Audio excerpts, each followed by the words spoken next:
Guys listen carefully. 5 habit. 5 habit ನೀವು continuous ಆಗಿ 6 ತಿಂಗಳು ಮಾಡಿದ್ರೆ ನಿಮ್ಮ ಲೈಫ್ ಸ್ಟೈಲ್ ಎಷ್ಟು ಚೇಂಜ್ ಆಗುತ್ತೆ ಅಂತ ನೀವೇ ನೋಡಿ. ಅದಕ್ಕೆ ನಾನು ಗ್ಯಾರಂಟಿ. ಮೊದಲನೇದು, hitting 10K steps every day. ನೀವೆಲ್ಲಾದ್ರೂ ಇರಿ, ಏನಾದ್ರೂ ಮಾಡ್ತೀರಿ, ನನ್ಗೆ ಆಗ್ತಿಲ್ಲ ಅಂತೂ ಪರವಾಗಿಲ್ಲ, 1 ಅವರ್ ಬೇಗನಾರು ಎದ್ದು 1 ಅವರ್ ಲೇಟ್ ಆಗಾರು ಮಲ್ಕೊಂಡು ನೀವು 10,000 ಸ್ಟೆಪ್ಸ್ ಕಂಪ್ಲೀಟ್ ಮಾಡಲೇಬೇಕು.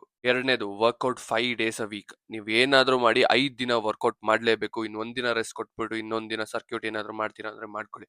But 5 days a week it's best. ನೀವೇನಾದ್ರೂ ಮಾಡಿ 5 ದಿನ ವರ್ಕೌಟ್ ಮಾಡಲೇಬೇಕು. ಮೂರನೇದು ಬಂದು, ಎವ್ರಿ ಮೀಲ್ ಅಲ್ಲೂ ಪ್ರೋಟೀನ್ ಅನ್ನೋದು ಇರಲೇಬೇಕು. ಇವಾಗ ಮನೇಲಿ ಅನ್ನ ಸಾಂಬಾರ್ ಮಾಡಿದಾರೆ ಅಂದ್ರೆ ಅನ್ನ ಸಾಂಬಾರ್ ತಿನ್ಬಿಟ್ರೆ ಅದ್ರಲ್ಲಿ ಪ್ರೋಟೀನೇ ಇರಲ್ಲ.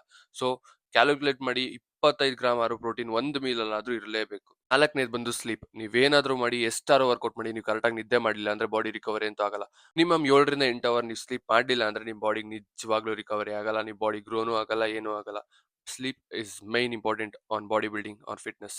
ಐದನೇದು ಬಟ್ ನಾಟ್ ದಿ ಲೀಸ್ಟ್, ನೀವು ಎವ್ರಿ ವೀಕ್ ನಿಮ್ಮ ಬಾಡಿ ಕಂಡೀಷನ್ ನ ಕ್ಯಾಪ್ಚರ್ ಮಾಡ್ಕೊಂಡು ಇಟ್ಕೊಳ್ಳಿ. ಯಾಕಂದ್ರೆ ಪ್ರೋಗ್ರೆಸ್ ನಿಮಗೆ ಗೊತ್ತಾಗ್ತಾ ಇರುತ್ತೆ ಎವ್ರಿ ವೀಕ್ ನಾನು ಎಷ್ಟು ಪ್ರೋಗ್ರೆಸ್ ಆಗಿದ್ದೀನಿ, ಯಾವ ತರ ಆಗಿದ್ದೀನಿ ಅಂತ. ಸೊ ಅದಕ್ಕೋಸ್ಕರ ನೀವು ಎವ್ರಿ ವೀಕ್ ನೀವು ಒಂದೊಂದು ಪಿಕ್ಚರ್ ಆದ್ರೂ ತಗೊಂಡು ಒಂದೊಂದು ಪಿಕ್ ಆದ್ರೂ ಕ್ಯಾಪ್ಚರ್ ಮಾಡ್ಕೊಂಡು ಇಟ್ಕೊಂಡ್ರೆ ನಿಮಗೆ ಪ್ರೋಗ್ರೆಸ್ ಗೊತ್ತಾಗುತ್ತೆ. ಪಕ್ಕ ಹೇಳ್ತೀನಿ, ನೀವು ಈ 5 ತಿಂಗ್ನ ನೀವು ನಿಮ್ಮ ಡೈಲಿ ರೂಟೀನ್ ಆಡ್ ಮಾಡ್ಕೊಂಡ್ರೆ ನೆಕ್ಸ್ಟ್ 6 ಮಂತ್ಸ್ ಅಲ್ಲಿ ನೀವು ನೆಕ್ಸ್ಟ್ ಲೆವೆಲ್ ಆಗಿ ಚೇಂಜ್ ಆಗ್ತೀರಾ. ನೀವು ಏನಾದ್ರೂ ಮಿರರ್ ಮುಂದೆ ಹೋಗಿ ನಿಂತ್ಕೊಂಡ್ರೆ ನೀವು ನೀವಾಗಿರಲ್ಲ, ಬೇರೆ ತರನೇ ಕಾಣಿಸ್ತೀರಾ. ಪಕ್ಕ ಹೇಳ್ತೀನಿ.